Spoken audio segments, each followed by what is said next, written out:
Hey everyone, this is me, Jyoti Soni and welcome back again. आज जो हम चैप्टर पढ़ने वाले हैं तो उसके लिए हमें पहले वाले चैप्टर से लिंक करना बहुत ज़रूरी है।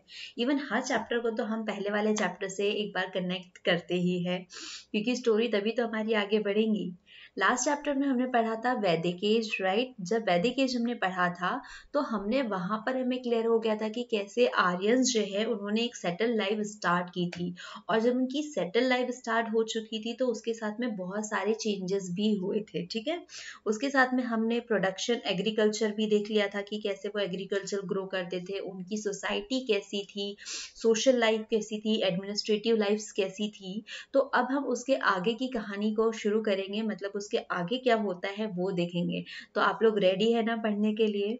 तो पहले हम थोड़े कीवर्ड्स देख लेते हैं कि एक्चुअल में हम लोगों को इस चैप्टर में देखना क्या है, और फिर हम हमारा आज का चैप्टर स्टार्ट करने वाले हैं। तो आज के चैप्टर में हम पढ़ेंगे 600 BC द एज ऑफ जनपद एंड महाजनपद। मीन्स आपको यहाँ पे डेफिनेशंस पता चलेंगी कि जनपद क्या होते हैं और महाजनपद क्या होते हैं। द पावरफुल महाजनपद जो कि रिपब्लिक और मोनार्ची दोनों में ही थे। देन मगध के बारे में हम पढ़ेंगे, वर्जी के बारे में पढ़ेंगे। दोनों डिफरेंट है, मगध में मोनार्ची थी और वर्जी जो है वहां पर रिपब्लिक था। Social, political and economic life during this period, मतलब इसके तीनों एक्सपेक्ट को भी हम यहाँ पर देखने वाले हैं। ऑल अबाउट कि हम जनपद और महाजनपद के बारे में पढ़ने वाले हैं इस चैप्टर में, ठीक है। अब आपको पता होगा कि जब हम लोग वैदिक पीरियड पढ़ रहे थे तो उस वक्त क्या हुआ था कि जो आर्यंस थे उन्होंने एक सेटल लाइफ स्टार्ट कर दी थी।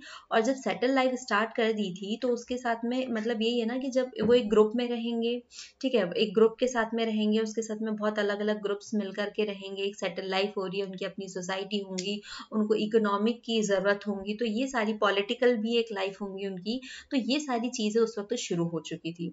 अब ये छोटे छोटे ग्रुप्स में रहा करते थे और इन ग्रुप्स को कहा जाता था जन्स, राइट। हम लोगों ने लास्ट वाले चैप्टर में इसे पढ़ा हुआ था कि इनके जो ग्रुप्स होते थे वो जन्स कहा करते थे। और इनका एक किंग भी हुआ करता था, कि यूं कहें इनके हेड्स भी हुआ करते थे। अब इसमें से क्या हुआ, धीरे धीरे जैसे टाइम जो है वो बढ़ते जाता है तो जो जन है उन्होंने अपने आप को डेवलप किया, राइट। ये थोड़ा एक सेकेंड,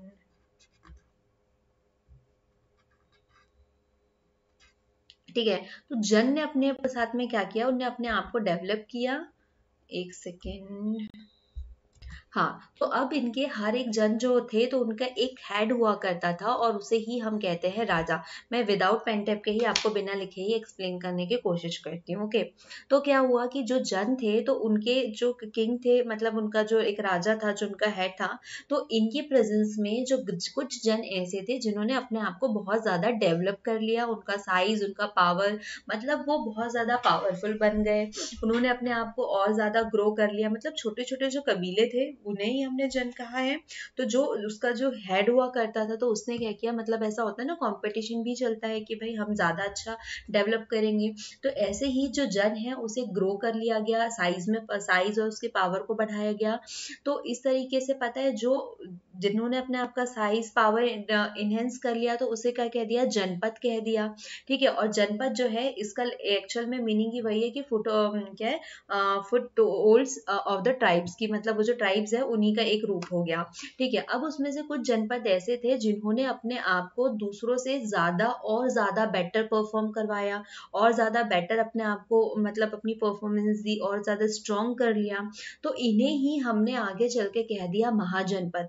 तो आपको जनपद और महाजनपद वाली टर्म समझ में आई कि नॉर्मल तो वो जन ही थे, इन्होंने अपने आप को और इनहेंस कर लिया, तब हमने इन्हें जनपद और महाजनपद के नाम से जाने, ठीक है। तो सिंपल सी टर्म थी कि जब इन्होंने बहुत ज्यादा अपने आप को पावरफुल बना लिया, अपने साइज साइज मतलब उनका क्या है कि पहले अगर वो 10-15 लोगों का कबीला है, मतलब 10-15 लोगों का घर है, छोटी सी जगह है, कि मान लो सपोज कि हम सिर्फ इंदौर इंदौर में रह रहे हैं, लेकिन अब हमने क्या किया, इंदौर के आसपास का हमने देवास, उज्जैन, इन सबको भी अपने अंडर में ले लिया, तो अपने साइज को और डेवलप कर लिया और बढ़ा लिया। तो ऐसे ही उस टाइम में भी जो जन थे उन्होंने ऐसा ही किया कि अपने साइज को बढ़ा लिया, उन्होंने और ज्यादा एरिया पे कब्जा कर लिया, अपनी पावर को डेवलप कर लिया और ज्यादा, तो ये जनपद बन गए। और जिन जनपद के पास में और ज्यादा पावर्स आ गई तो वो महाजनपद के रूप में कन्वर्ट हो गए. Some of the janas grew in size and power by the big sacrifice perform by their rajas and came to be known as janapadas, literally meaning of footholds of tribe. Some Janpad, such as Magad, Kausal, and Avanti, became more important than the other, were recognized महाजनपद, क्योंकि ये इनसे ज़्यादा important भी थे और ज़्यादा powerful भी थे. अब महाजनपद की definition भी हमें पता चल गई है. तो अब क्या हुआ कि जो महाजनपद थे, तो 16th century के इसमें क्या होता है BC में, कि अब हमारे पास में 16 महाजनपद आ गए, जिसे हम 16 महाजनपद या 16 महाजनपद कहते हैं, जिसमें से मगध जो है वो सबसे बड़ा था. ठीक है, तो मोस्ट इम्पॉर्टेंट जो है मोस्ट महाजनपद वर मोनार्ची एंड थो सम वर रिपब्लिक एज वेल, कि जितने भी महाजनपद थे, तो हमको पता है कि उसके ऊपर कोई ना कोई किंग जो है वो राज कर रहा है, उसको एक राजा जो है वो चला रहा है. लेकिन अब क्या हुआ कि अब यहाँ से क्या है, कंपटीशन का लेवल जो है वो बढ़ते गया. तो अब इनके बीच में आपस में कंपटीशन भी बढ़ रहा है. तो क्या होगा कि एक जो है वो दूसरे से ज्यादा पावरफुल होना चाहता है, ज्यादा अपना मतलब एरिया डेवलप करना चाहता है. तो इनके बीच में ऐसी जो टकरारें हैं वो ऐसी चलती ही जाती है. नेक्स्ट मोस्ट इंपॉर्टेंट थिंग यहाँ पे मैं फिर से याद दिला दूं कि मैंने यहाँ पर मैप जो है वो मेंशन किया है, और आपकी ड्यूटी बनती है कि आप जाकर के मैप में एक एक महाजनपद कहाँ कहाँ पर सिचुएटेड है वो देखेंगे, उसको अंडरलाइन करेंगे, क्योंकि ये इंपॉर्टेंट है. ठीक है, पांचाल, कौशल, वर्जी, वत्स, काशी, मगध, अंग, अवंती, ये सारे आप लोगों को देखने ही हैं. और रिसेंट कंडीशन उनकी कहाँ पर है, ये तो पुराने नामों के ऊपर बोल रहे हैं हम लोग, है ना. अब रिसेंटली वो उस प्लेस को क्या कन्वर्ट कर दिया है, हमें ये भी चीजें देखनी है. ठीक है, तो अब इसमें सबसे पावरफुल कौन सा था, मगध था, राइट. तो और कुछ जन, देखो महाजनपद वही है ना, मतलब जन्स, ठीक है, गांव, हम बोल सकते हैं कि ये गांव ही थे, ये जो बड़े बड़े थे ना. बस इतना है कि ये बहुत ज्यादा डेवलप और स्ट्रांग थे. ठीक है, तो ये जो गांव थे, तो ये कुछ मतलब ऐसे, मतलब ये जो एरिया है पॉपुलेशन वाला एरिया, तो इन्हें चलाने के लिए आपको कोई ना कोई डेमोक्रेसी को फॉलो करना होगा. तो कुछ महाजनपद में जो है वो मोनार्ची चलती थी, और कुछ महाजनपद जो थे वो रिपब्लिक थे. मोनार्ची और रिपब्लिक का मतलब आपको अच्छे से पता है. मोनार्ची जहाँ पे किंग लीड करता है, और रिपब्लिक जहां पर पूरी पब्लिक में से एक जो है लीडर को चूज किया जाता है, इट इज कॉल्ड रिपब्लिक. ठीक है, तो ऐसे वहां पर मतलब कुछ महाजनपद में मोनार्ची चल रही है और कुछ महाजनपद में रिपब्लिक ही चल रहा होता है. यहाँ पर मैंने पूरी लिस्ट लगा रखी हुई है कि जो 16 महाजनपद थे वो कौन कौन से थे, एंड नाउ उनकी जो प्लेस है वो कहाँ पर सिचुएटेड है, राइट. तो आपको ये इंपॉर्टेंट है, याद रखना है, क्योंकि एग्जाम में भी पूछे जा सकते हैं, और एग्जाम में पूछे ही जाते हैं, और हमें पता भी होना चाहिए कि कौन सा महाजनपद कहाँ पर है. काशी की बात करें तो ये यूपी वाराणसी में मिलेगा. कौशल की बात करें तो वो अवध लखनऊ रीजन में मिलेगा, in UP Uttar Pradesh, right. अंग, अंग कहाँ पर है, भागलपुर बिहार में. ठीक है, मगध की बात करें तो ये भी हमें बिहार में मिलेगा, पटना गया. ठीक है, वज्जी की बात करें तो ये भी रीजन ऑफ नॉर्थ बिहार में मिलेगा. फिर बात करते हैं मल्ल की, तो मल्ल गोरखपुर में मिलेगा. हाँ, देन अब मैंने क्या किया, यहाँ पर मैप मेंशन नहीं किया है. ठीक है, वैसे तो मुझे मैप करना चाहिए था, लेकिन मैंने पहले वाली स्लाइड में मैप डाल चुकी हूँ. तो अब ये आपकी ड्यूटी है कि आप इसे अपने मैप में अरेंज करें, और अरेंज करने का तरीका मैं आपको लास्ट वीडियो में बता चुकी हूँ कि हर जो भी चैप्टर आप पढ़ रहे हो, तो वहां पर आपको 2 प्लेन मैप साथ में रखने ही रखने हैं. हालांकि आपकी जो बुक है उसमें आपके पास में फिलअप वाले जो मैप्स है वो दिए हुए हैं. आपको प्लेन मैप इसलिए रखना है ताकि आप वहां पे अपना जो अपनी जो ट्रिक्स है, जो शॉर्ट ट्रिक्स है, जिस तरीके से आपको समझ में आता है, तो आप वो वहां पर ऐड कर सकते हो, जिससे आपको जल्दी समझ में आ जाए. ठीक है, तो अब आप क्या करेंगे, एक मैप लेंगे, और वहां पर ये जो जो कंडीशन, जो उसकी एक्चुअल अभी प्लेस है, जैसे काशी जो है वो हमने कहा बताया कि ये वाराणसी में है अभी. ठीक है, मतलब काशी जो है उस टाइम का काशी अब का वाराणसी है. ठीक है, तो आप वाराणसी पे जाएंगे और वहां पर आप काशी लिख के आएंगे, हेडिंग डालेंगे 16 महाजनपद या 16 महाजनपद. आप इस तरीके से उसको पूरा पेज बनाएंगे, जो कि आप जब भी देखेंगे तो आपको सारी चीजें ऑटोमेटिकली याद आते जाएंगी. फिर आप अवध में जाएंगे तो वहां पर आप कौशल लिखेंगे. ठीक है, भागलपुर में जाएंगे, वहां में जाएंगे तो आप वहां पे मगध. ऐसे ही नॉर्थ बिहार में जाएंगे तो वज्जी. मल्ल कहाँ पे था, गोरखपुर में है. ठीक है, जो ये पहले के 16 महाजनपद है, और ये अभी उनके जो नाम जो रिप्लेस हुए हैं वो है. ठीक है, कुरु, कुरु क्या है, Delhi. Vatsa, region of Allahabad. Chedi, eastern part of Bundelkhand. क्या है, पंचला, रीजन ऑफ बरेली. ठीक है, मत्स्य, जयपुर, उत्तर प्रदेश। तो ऐसे करके अवंती, अवंती जो मध्य प्रदेश में है, हमारा उज्जैन में, ठीक है, गंधर, ये रावलपिंडी कबूल में है, ठीक है। ऐसे करके आपको पूरे के पूरे जो 16 महाजनपद है उनको अपने मैप में मेंशन करना है, जिससे आप इन चीजों को अच्छे से समझ पाए, ठीक है। अभी जस्ट हमने बात की थी कि हर एक महाजनपद में अलग अलग डेमोक्रेसी चलती थी, या जो जनता को मतलब क्या कहना चाहिए, जो प्रजा मतलब जो आपकी जनता है उसके ऊपर जैसे आपको लीड करना है, जो लीडर है, तो वो अलग अलग टाइप के हुआ करते थे, अलग अलग डेमोक्रेसीज होती है। तो कुछ में मोनार्ची है और कुछ में क्या है, डेमोक्रेसी। तो भाई मोनार्ची क्या है, तो मोनार्ची जो है वहां पे ऐसा होता है कि वहां पे जो हेड होता है वो किंग होता है, ठीक है। The head of the state was a monarch और अ किंग। ये हेरिडिटरी होता है, रूरल होता है, मतलब जैसे कि मेरे पापा अभी वहां पर किंग है, तो उसके बाद में पापा का बेटा या बेटी वहां पे फिर किंग बनेंगे, फिर उनके बच्चे बनेंगे, फिर उनके बच्चे बनेंगे। तो ऐसा ही जो चेन है वो चलते चलते जाता है। The king position was made strong because he had a large army and diverse sources of revenue. For example, Magadh and Avanti. जो मगध और अवंती है, तो ये आपसे क्वेश्चन पूछा जा सकता है कि मगध और अवंती में किस टाइप की डेमोक्रेसी थी, तो आप बता सकते हैं कि यहाँ पर मोनार्ची जो है डेमोक्रेसी थी। अब यहाँ का जो राजा है वो सबसे ज्यादा पावरफुल है, भाई होना भी चाहिए, क्योंकि वो पूरी स्टेट को चला रहा है, स्टेट को चला रहा है, उसके पास में सबसे ज्यादा आर्मी पावर है, ठीक है, बहुत बड़ी आर्मी है, उसके पास में सोर्स ऑफ रेवेन्यूज है, जितने भी टैक्सेस आते हैं तो उसका पूरा पैसा तो किंग के पास ही जा रहा है। इट मीन वो सबसे ज्यादा पावरफुल है, वो सबसे ज्यादा ताकतवर भी है, स्ट्रांग भी है, उसके पास पैसा भी है, तो हर वे में वो सबसे ज्यादा स्ट्रांग बन के चलता है। इसी के अगेंस्ट अब हम जब देखें तो डेमोक्रेसी में ये होता है, या सॉरी जो रिपब्लिक है, ठीक है, जो रिपब्लिक्स होती है, तो इसमें क्या होता है, यहाँ पर एक पावरफुल ग्रुप जो होता है वो यहाँ पर राज करता है, ठीक है। मतलब क्या होता है, जैसे हमारे यहाँ पर क्या होता है कि हमारे यहाँ पर जो गणतंत्र है, जो डेमोक्रेसी है, तो उसमें क्या होगा, सॉरी मैं आई थिंक डेमोक्रेसी वर्ड जो है कहीं गलत जगह यूज कर रही हूँ, आई थिंक, ठीक है, जो गवर्नमेंट का टाइप है, ठीक है, तो ये जो कहीं पर मोनार्ची है और कहीं पर रिपब्लिक टाइप का है। ओके, तो रिपब्लिक में क्या होगा कि यहाँ पर जो भी पूरी पब्लिक है, जो कॉमन पीपल्स है, वो एक अलग मतलब एक ग्रुप को चूज करते हैं, वो ये देखते हैं कि अब वो हमारे यहाँ पर जो हमारा जो प्रशासन है वो चलाने वाला है, तो वहां पर कोई भी राजा का बेटा नहीं बैठेगा, कोई भी अलग से नहीं बैठेगा, वही लोग जाएंगे जो कि हमने चूज करके भेजे, हमने उसको इलेक्ट करके भेजा है। और ये टर्म जो है, ये टर्मिनोलॉजीज जो है, आप इसको पॉलिटी वाले चैप्टर्स में बहुत अच्छे से समझ लेंगे।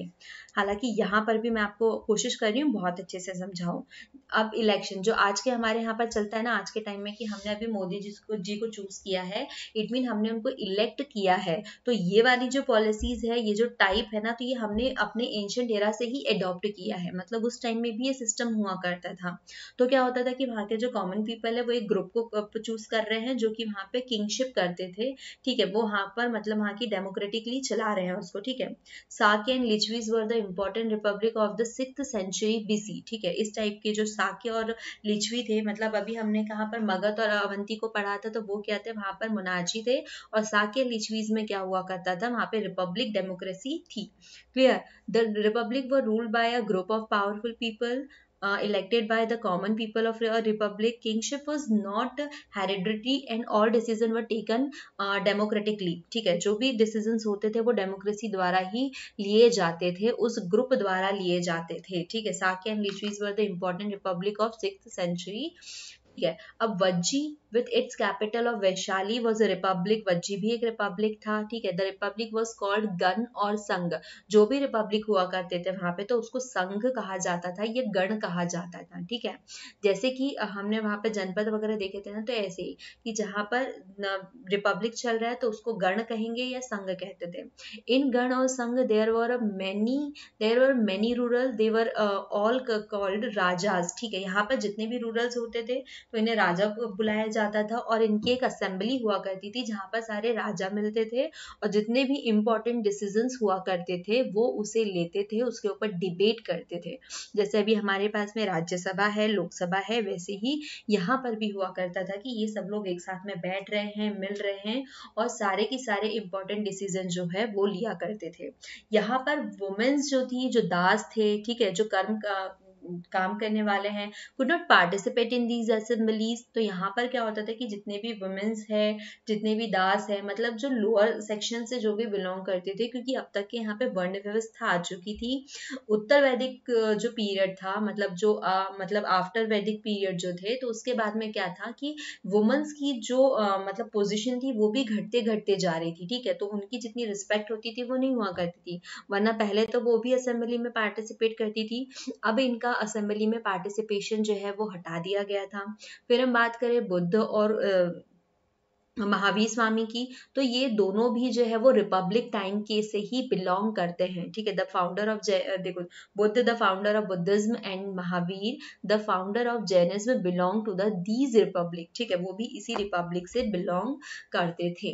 अब हम बात करते हैं कि जो difference between monarchy and republic, इन दोनों में डिफरेंस क्या होगा। तो भाई डिफरेंस तो आपको यहीं पे समझ में आ रहा है, अलग ही क्लियर है कि मोनार्ची में क्या होता है कि यहाँ पर एक हेरिडिटी सिस्टम चल रहा है, एक पीढ़ी दर पीढ़ी सिस्टम चलता है। और रिपब्लिक में क्या होता है कि यहाँ पर जो जनता है, जो पीपल ऑफ जो नॉर्मल कॉमन पीपल्स है, वो अपने लीडरशिप को चुन रही है, ठीक है, वो अपने लीडर्स को चूज करती है, क्लियर। अब जो किंग है तो उसकी जो जितनी भी आर्मी होती है वो उसके अंडर में होती है, ठीक है। ऐसे कुछ कुछ मेजर पॉइंट्स है जो भी हम देखते हैं। तो मोनार्ची में क्या होता है कि जितना भी जो रेगुलर आर्मीज वगैरह हुआ करती थी तो वो किंग मेंटेन करते हैं, ठीक है। और जो रिपब्लिक वाला है तो वहां पर एक इंडिपेंडेंट आर्मी होती है, जैसे कि हमारे यहाँ पे बात करें तो आर्मी इज इंडिपेंडेंट फ्रॉम हमारी जो गवर्नमेंट है उससे। तो इसमें उसका कोई मतलब क्या कहना चाहिए, इंटरफेरेंस नहीं है। आर्मी जो है हमारे यहाँ की इंडिपेंडेंट है, just because we are democratic, हम लोग ना रिपब्लिक है, ठीक है।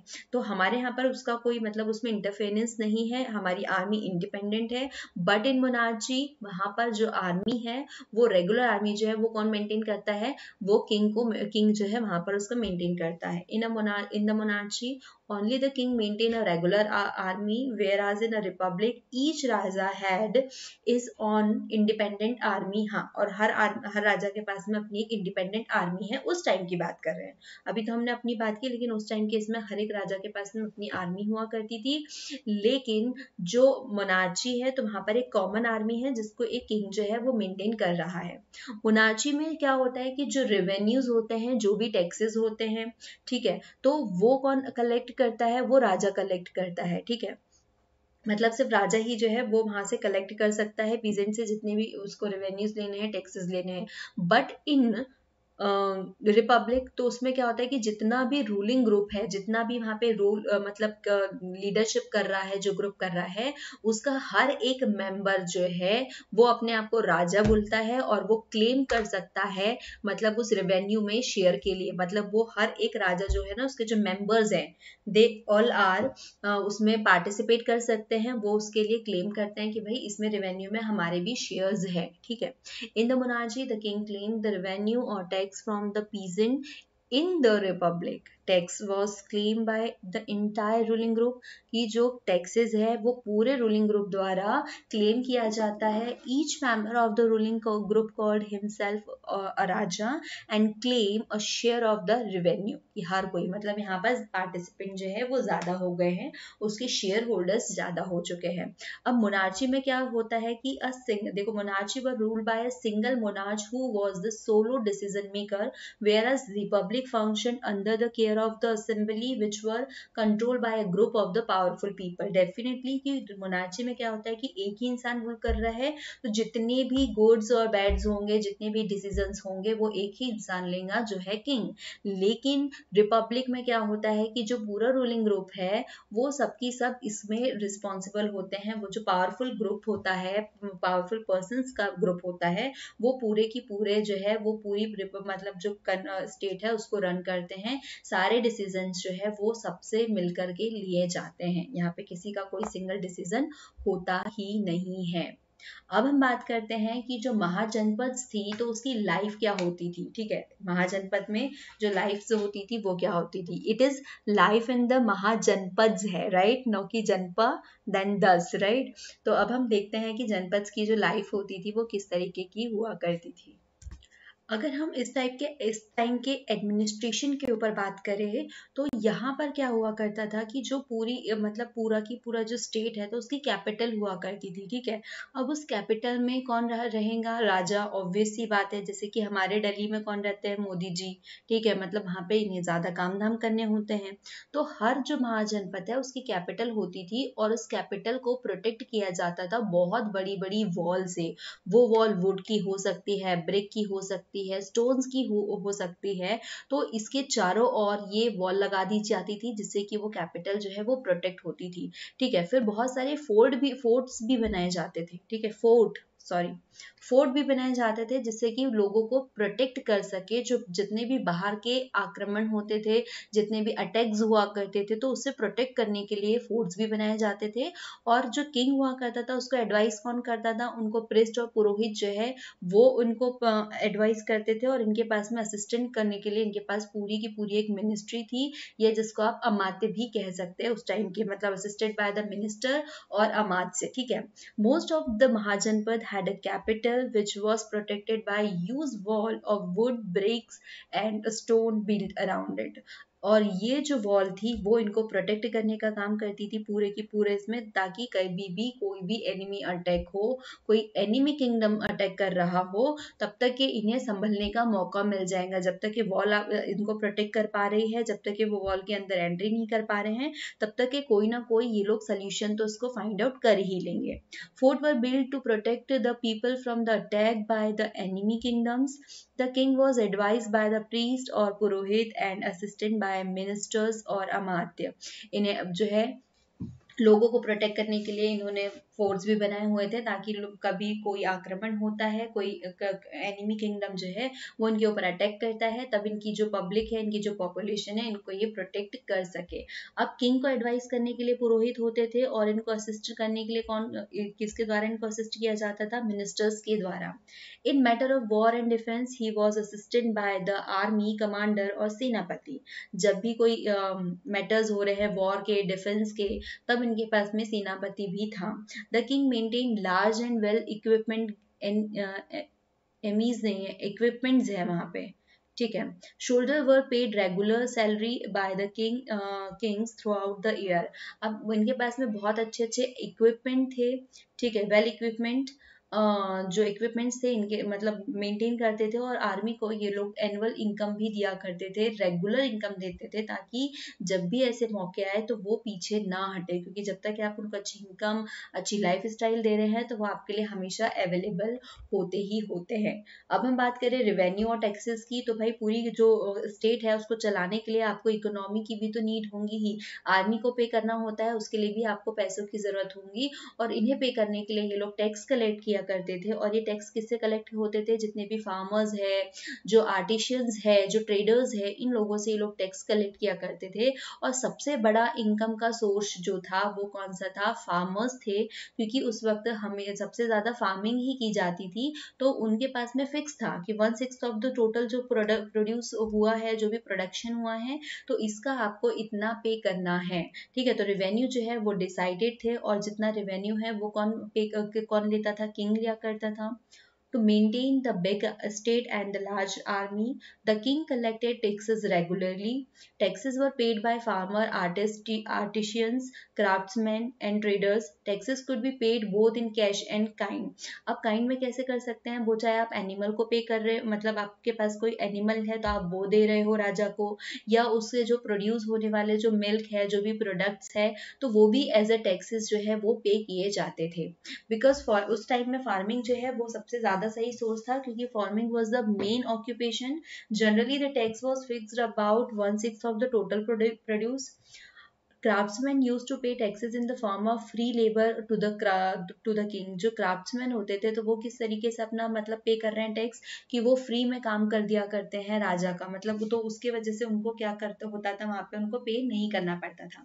There were taxes on goods bought and sold, कि जितने जब आप खरीद और बेच रहे हो तब भी आपके पास में टैक्सेस थे उनके ऊपर भी, गुड्स के ऊपर। पेस्टोरल पीपल पे taxes in the form of animal and animal produce, like product like milk और फॉरेस्ट प्रोड्यूस एज टैक्सेस। ठीक है, तो इस तरीके से ये लोग अपने टैक्सेस पे करते थे और इसी तरीके से इनकी जो है आर्मी और इनकी जो स्टेट है वो चला करती थी। अब ट्रेड और कॉमर्स भी उस टाइम में बहुत अच्छा डेवलप्ड हो गया था। मतलब वहाँ पे क्राफ्ट्समैन थे, मर्चेंट्स थे, आर्टिशियंस थे। तो ये सब गांव में रह करके कोई ना कोई काम करते थे और इनको the traders and craftsman form their association with which looked after the interest of the particular groups. This association were called shrenis. ठीक है, अब जब इनने ये जो भी इनका ट्रेड और कॉमर्स है वो डेवलप हो रहा है तो इसी के देन यहाँ पर सिक्के भी बनाए गए। और सिक्के को क्या कहा गया, इनके जो इरा चल रही थी उस दौरान, तो इन्हें पंच मार्क सिक्का कहा गया क्योंकि इनके जो सिक्के थे तो उसके ऊपर 5 मार्क बने हुए थे। ठीक है, पंच मार्क क्यों कहा गया, क्योंकि इनके इस पे 5 जो इनके मेटल के मतलब कॉपर के, मेटल के इनके सिक्के जो है इस टाइम में बना करते थे। ये हमें देखने को मिले है ना, सिल्वर, कॉपर, ये वाली मेटल्स के हमें सिक्के देखने को मिले। पंच मार्क क्यों कहा गया, अभी देखते हैं, क्योंकि इसके ऊपर 5 चीजों की इमेज लगी हुई थी, ट्री, फिश, बुल, एलिफेंट, ऐसे करके इनके पास अलग अलग जो 5 मार्क्स थे। तो इनके ये देखो आपको यहाँ पर देखने को भी मिल रहा होगा, ये जो सिक्का मैंने यहाँ पर लगाया भी है, तो इस तरीके के सिक्के थे और इन्हें ही पंचमार्क सिक्का कहा गया, तो क्योंकि इनके ऊपर 5 मार्क जो है वो लगाए गए थे। तो इस इरा में हमें मतलब महाजनपद से कौन कौन से सिक्के देखने को मिले, सिल्वर, कॉपर। ठीक है, मेटल वॉज, एक second, made of silver and copper were introduce. ठीक है, अब इस टाइम के यहाँ पर सिक्के भी जो है वो देखने को मिले। अगर आप सोसाइटी की बात करें कि इस टाइम की सोसाइटी कैसी थी, तो भाई इसमें कोई भी डिफरेंस नहीं है। जो सोसाइटी उस टाइम में थी वही सोसाइटी इस टाइम में भी थी। मतलब पहले हमने देखा था आर्यस के पहले वैदिक और आफ्टर वैदिक और लेटर वैदिक पीरियड में कि सोसाइटी में जो लोग हैं तो किस बिहाफ पे थे कि वो जो भी ऑक्यूपेशन को यूज करते थे तो उस बिहाफ पे वैसे ग्रुप्स बने हुए थे कि भाई जो टीचिंग कर रहा है, जो पंडिताई का काम कर रहा है तो उसको हमने ब्राह्मण कह दिया था, जो आर्मी में जा रहा है हमने उसको क्षत्रिय कह दिया, जो बिजनेस कर रहा है हम उसको वैश्य कहते थे, और जो इन सबकी हेल्प करता था, इनके जो मैनुअल वर्क्स किया करता था तो उसको हमने शूद्र नाम रखा हुआ था। लेकिन समय के साथ साथ क्या हुआ कि ये पीढ़ी दर पीढ़ी चलने वाले काम हो गए और ये इनकी कास्ट बन गए। ठीक है, तो इस टाइम में भी यही कास्ट सिस्टम जो है वो चलते रहा कि एक मतलब 4 वर्ण थे, एक ब्राह्मण, क्षत्रिय, वैश्य और शूद्र। जो ब्राह्मण था तो वो पूजा पाठ कराते थे, वो वेदों को पढ़ते थे, वो दूसरों को मतलब जो राजा वजा के बच्चे हैं इनको पढ़ाया करते थे। क्षत्रिय जो है वो सेनापति वाले ग्रुप का जो है वहाँ का लीडर है, वहाँ पे काम कर रहे हैं, आर्मी में काम कर रहे हैं। वैश्य जो है अभी के हमारे जो क्राफ्ट्समैन थे मतलब जो बिजनेसमैन है वो वैश्य हैं, और जो इन सबके मैनुअल वर्क्स कर रहे हैं तो वो शूद्र कहलाते थे। तो सेम सिस्टम यहाँ पे भी कंटिन्यू था, यहाँ पे भी कोई चेंजेस नहीं थे, तो यही लोग यहाँ पे काम कर रहे थे। लेकिन अब यहाँ पर एक चेंज क्या होता है कि हम लोगों ने बाद में, मैंने आपको बताया था कि ह्यूमन लाइफ जो है उसको 4 पार्ट्स में बांटा गया था। अब जो राजाओं के बच्चे रहा करते थे, जो बड़े बड़े मतलब जो किंग है उनके बच्चे हैं, इन सबकी जो लाइफ है उसको 4 पार्ट्स में डिवाइड कर दिया गया था। एक तो ब्रह्मचर्य, दूसरा गृहस्थ, वामप्रस्थ और संन्यास। ठीक है, सबसे पहले ये जो क्या होते थे, जाते थे शिक्षा ग्रहण करने के लिए आश्रमों में। ठीक है, वहां पर ये मतलब कहा ना कि मतलब हम लोगों ने लास्ट वाले चैप्टर में भी पढ़ा हुआ था वैदिक पीरियड में कि ह्यूमन लाइफ को 4 आश्रम्स में डिवाइड किया गया है। मतलब उनकी जो लाइफ है उसको 4 सेक्शंस में डाला गया है कि उसके लाइफ का जो सर्कल है वो इन 4 सेक्शन में होकर के गुजरता है। तो सबसे पहले वो 25 तक की एज में वो शिक्षा ग्रहण करेगा, ब्रह्मचर्य का पालन करेगा, फिर उसके बाद में वो अपनी गृहस्थ जीवन जो है मतलब जो फैमिली लाइफ होती है उसको यूज करता है, वो सर्वाइव करता है। देन उसके बाद में वो वामप्रस्थ हो जाता है, मतलब जो भटकते रहना ना, ज्ञान व्याम की प्राप्ति करना, घूमते रहना, तो इसको हमने वामप्रस्थ कह दिया। और फिर वो हो जाता है संन्यास ले लेता है, मतलब दीन दुनिया से उससे कोई मोह माया नहीं है, वो इन सब चीजों को छोड़ करके अलग चले जाता है, साधना करने के लिए, ज्ञान की प्राप्ति के लिए वो निकल जाता है। तो इस तरीके से ह्यूमन लाइफ को जो है 4 पार्ट्स में डिवाइड कर दिया। वहाँ की सोसाइटी कैसी थी ये सारा हमने फर्स्ट किंगडम में पढ़ लिया है। आई होप आपको सारे महाजनपद भी समझ में आए होंगे। इसमें जो सबसे इम्पोर्टेंट काम था वो काम मैं छोड़ चुकी हूँ कि महाजनपद जितने भी थे 16 उनको ऑन मैप शो करना, वो मैंने इसलिए नहीं करवाया जानबूझ के ताकि आप खुद उनको उस मैप पे देखें और उससे समझे, आप उसको वहीं के वहीं डालें। और एक स्लाइड में मैंने आपको सारे के सारे 16 महाजनपद जो है वो भी एक्सप्लेन किए हैं। तो एक बार फटाफट रिवाइज कर ले कि हमने क्या क्या पढ़ा है। ह्यूमन लाइफ को 4 पार्ट्स में कैसे डिवाइड किया हमने वो देखा है। उस टाइम की सोसाइटी में भी सेम चल रहा था, ब्राह्मण, क्षत्रिय, वैश्य और शूद्र, हमने इसको भी अच्छे से समझा। ट्रेड और कॉमर्स किस तरीके से चल रहा था, कैसे सिक्के डेवलप्ड हुए, और यहाँ पे मोस्ट इंपॉर्टेंट ये याद रखना है कि यहाँ पर सिल्वर और कॉपर के सिक्के जो है वो यूज होते थे। और पंचमार्क क्या कहलाता है, तो आपको पंचमार्क की डेफिनेशन भी देना है। These are called Panchmark coins because these metal were punched with image such as tree, fish, bull, elephant, etc. The introduction of money economy led the growth of trade and commerce. तो आपको ये डालना भी है। Revenue कैसे collect किया जाता था आर्मी के लिए और स्टेट के लिए, तो ये भी हमने देखा कि क्राफ्टमैन और जो आर्टिशियंस है, फार्मर्स है, उनसे लिया जाता था। किस फॉर्म में लिया जाता था हमने ये भी देखा। इनका जो एडमिनिस्ट्रेशन था वो भी देखा कि कैसे इन्होंने फोर्ट्स बनाए थे पीपल की प्रोटेक्शन के लिए, कैसे खुद की प्रोटेक्शन के लिए इन्होंने बड़ी बड़ी वॉल्स बनाई थी, ब्रिक, स्टोन और वुड की। ठीक है, तो हमने ये लाइफ जो थी महाजनपद की वो भी देखी, और हमने इसका सिस्टम भी देखे कि कहाँ पर रिपब्लिक है और कहाँ पर मोनार्ची है। तो आई होप गाइज, मैं उम्मीद करती हूँ आपको ये पूरा की पूरा लेक्चर अच्छे से समझ में आया होगा। अगर आपको कोई भी डाउट है तो आप मुझे कमेंट में बता सकते हैं। मैं कोशिश करूंगी कि आपका जो डाउट है वो ना बचे। हालांकि मैंने यहाँ पे भी कोशिश की है कि आपका डाउट बचे ही ना, फिर भी कहूंगी कि अच्छे से अगेन पढ़े, समझे और मैप के थ्रू पढ़े तो